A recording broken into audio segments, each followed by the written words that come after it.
প্রথমত আমরা visual studio code install করার জন্য গুগল ক্রোমে চলে যাব।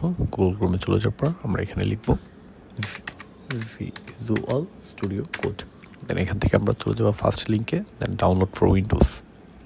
দেন ডিরেক্ট ডাউনলোড লিঙ্ক, এখান থেকে একটা ডাউনলোড লিঙ্ক আসবে, আমরা সেখান থেকে ডাউনলোড করে নিব। আমার অলরেডি ডাউনলোড করা আছে, তাই আমি আর ডাউনলোড করিনি। দেন আমরা ডাবল ক্লিক করব ইনস্টলেশন ফাইলে। I accept the agreement, next. Default location রাখবো, next next. Create desktop account, next. ইনস্টলেশনের জন্য কিছু টাইম লাগবে, আমরা ওয়েট করব। আমরা দেখতে পাচ্ছি ইনস্টল হয়ে গেছে, ফিনিশ। দেন আমাদের ভিজুয়াল স্টুডিও কোড ওপেন হয়ে যাবে। ওপেন হয়ে যাওয়ার পরে আমরা এখন এটার জন্য আমরা কম্পাইলার ডাউনলোড করব। কম্পাইলার ডাউনলোড করার জন্য আমরা এই যে একটা লিঙ্ক আমি ডেসক্রিপশনে দিয়ে দিব, ডেসক্রিপশন থেকে এই লিঙ্কটা কপি করে গুগল ক্রোমে সার্চ দিব।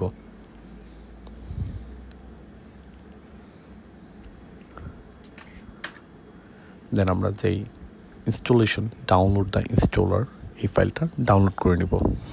Download the installer file download করার পরে আমার অলরেডি ডাউনলোড করা আছে, দেন আমরা এটাকে ইনস্টল করে নিব।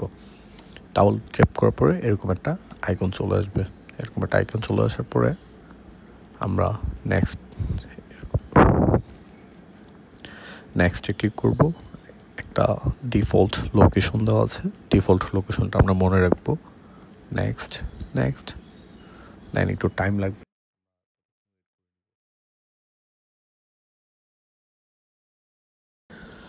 আমরা দেখতে পাচ্ছি যে আমাদের ইনস্টল হয়ে গেছে অলরেডি। ইনস্টল হয়ে যাওয়ার পর ফিনিশ দিব। দেন আমাদের কাছে একটা পাওয়ারশেল ওপেন হবে।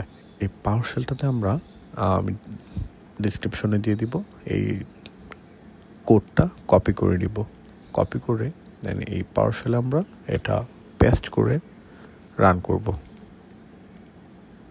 দেখতে পাচ্ছি যে এখানে কোডটা পেস্ট করার পরে আমাদের কাছে একটা অপশন আসছে, আমরা আবার এখানে ইন্টারপ্রেস করব।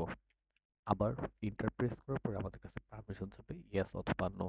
তখন আমরা ওয়াই ক্লিক করে এন্টার ক্লিক করে দিব। পরবর্তীতে ডাউনলোড হতে থাকবে, আমরা ততক্ষণ ওয়েট করব। আমরা দেখতে পাচ্ছি যে আমাদের ফাইল অলরেডি ডাউনলোড হয়ে গিয়েছে। দেন আমরা জাস্ট এটা ক্লোজ করে দিব। ক্লোজ করে দেওয়ার পর আমাদের এবার যে কাজটা হচ্ছে সেটা হচ্ছে ডিসপ্লেতে যাব, তারপর হচ্ছে এই যে দেখুন MSYS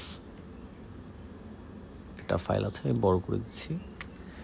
MSYS যে ফাইলটা আছে, এই ফাইলটা আমরা ওপেন করে দেবো। শুরুর দিকে আমরা এটা ইনস্টল করে দিয়েছিলাম। দেন এখান থেকে চলে যাওয়ার পরে আমরা চলে যাব এখানে UCRT64 এই ফাইলটা ওপেন করব। এই যে আবার দেখাচ্ছি UCRT64 এই ফাইলটা ওপেন করার পরে বিন ডাইরেক্টরি যাওয়ার পরে আমাদের উপরে যেই লিঙ্কটা আছে, মানে যেই স্টোরেজ লিঙ্কটা, সেটা আমরা কপি করে নিব। ডিরেক্টরিটা কপি করে নেওয়ার পরে আমরা চলে যাব সার্চ অপশনে। উইন্ডোজ সার্চ অপশনে যাওয়ার পরে এডিট দ্য সিস্টেম এনভায়রনমেন্ট বলবেন, এডিট দ্য সিস্টেম, এখানে চলে আসছে, এখানে ক্লিক করব। ক্লিক করার পরে এনভায়রনমেন্ট ভেরিয়েবলস এটাতে ক্লিক করব। ক্লিক করার পর পাথে চলে যাব। পাথে চলে যাওয়ার পরে আমরা নিউ ক্লিক করার পরে দেন কন্ট্রোল ভি। ওকে ওকে ওকে ডান। আমাদের কম্পাইলার সেট করা হয়ে গেছে। এখন কম্পাইলার ঠিকভাবে সেট করা হয়েছে কিনা সেই জন্য আমরা রানে যাব, কন্ট্রোল আর, দেন হচ্ছে যে আমরা CMD লিখে সার্চ দিব। CMD লিখে ওকে এন্টার দেওয়ার পরে আমরা এখানে লিখব হচ্ছে GCC ভার্সন। এখানে দেখতে পাচ্ছি আমরা আমাদের GCCটা ঠিক মতো ইনস্টল হয়ে গেছে। যদি এরকম লেখা না আসে তাহলে বুঝতে হবে আমাদের কম্পাইলারটা ঠিকভাবে ইনস্টল হয়নি।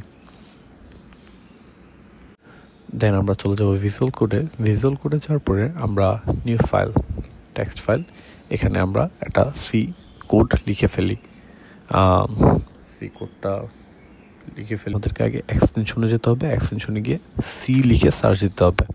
সি লিখে সার্চ দেওয়ার পরে যেই ফাইলটা আসবে, দেখা যাচ্ছে কি এরকম একটা ফাইল আসবে, এই ফাইলটাকে আমরা ইনস্টল করে নিব।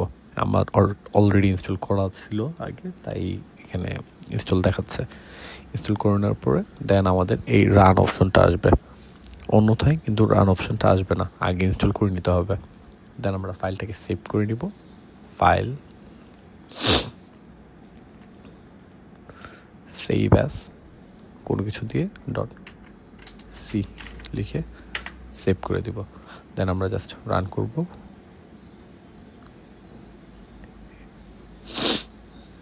এই যে আমাদের রান হয়ে গেছে, হ্যালো ওয়ার্ল্ড।